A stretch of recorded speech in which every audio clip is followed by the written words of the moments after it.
India's independent foreign policy, has it finally collapsed? Because this week it was not Modi, not Jaishankar, but US President Donald Trump announcing what India will or will not do.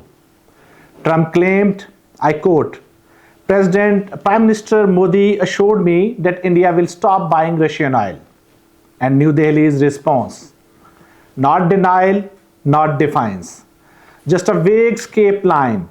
India is diversifying its oil purchase. So, who is running India's foreign policy today? Modi, Jaishankar, or President Trump?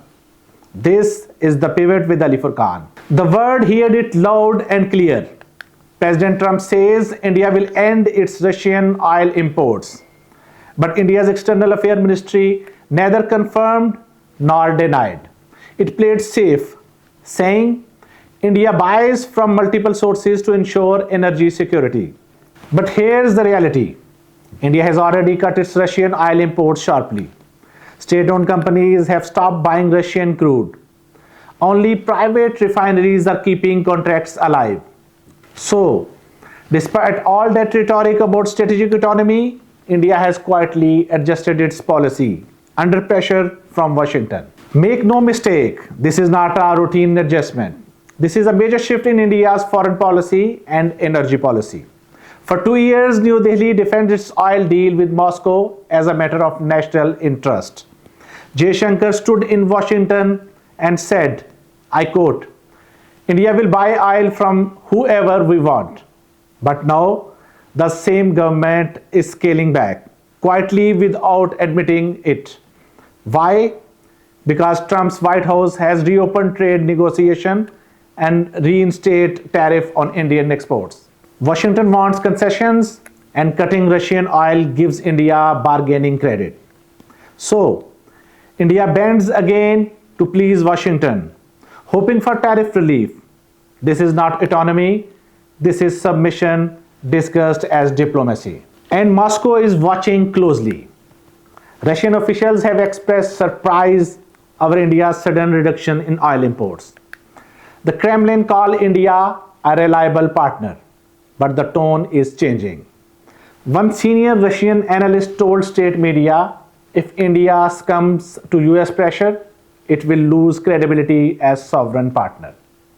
In other words, Moscow sees the writing on the wall.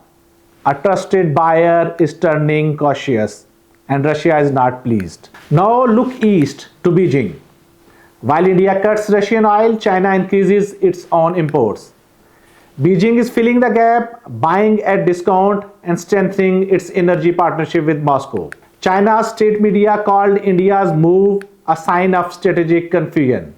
And that's exactly what it is. Just weeks ago, India sent a delegation to Beijing after Trump announced his tariff on Indian imports. Then, despite humiliation, Narendra Modi participated in the SCO summit, sitting beside Xi and Putin, desperately trying to balance both sides.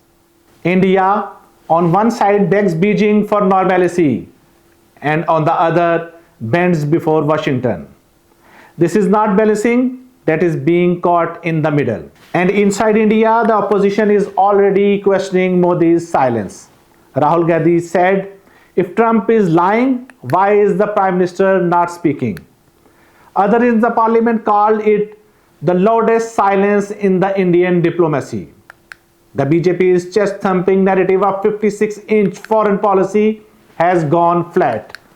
Because this time Modi is not silent, he is cornered. This is the same Modi government that once questioned Trump's announcement of mediation between Pakistan and India. They said, no third party can interfere in our affairs. But now, Trump publicly announces India's decision to cut oil imports from Russia. And New Delhi says nothing. Not a word from Modi, not a word from Jaishankar, only confusion and controlled leaks. If India's foreign policy is truly independent, why can it not deny the statement of a foreign leader? Why is silence? Why is hesitation? Because the truth is Trump is now driving India's foreign policy, not Modi. India's diplomacy once aimed for multi-alignment, now it has turned into multi-confusion. It is trying to please everyone and satisfying no one. Washington dictates trade and oil, Beijing demands calm at the border. Moscow feels betrayed, and Pakistan and Bangladesh both sees India's isolation as opportunity. This is not a Vishwa Guru movement. This is a foreign policy in free fall. India claimed to be the voice of global south. It claimed to be the model of strategic independence. But now, it looks like a country whose foreign decisions are being announced from the White House podium. If Trump's claim is false, why is Modi silent? If it is true, then where is India's sovereignty? A nation that once bragged of 56 inches of courage now hides behind 56 seconds of silence. That's all for today's The Pivot. See you next time with a new story, a new perspective.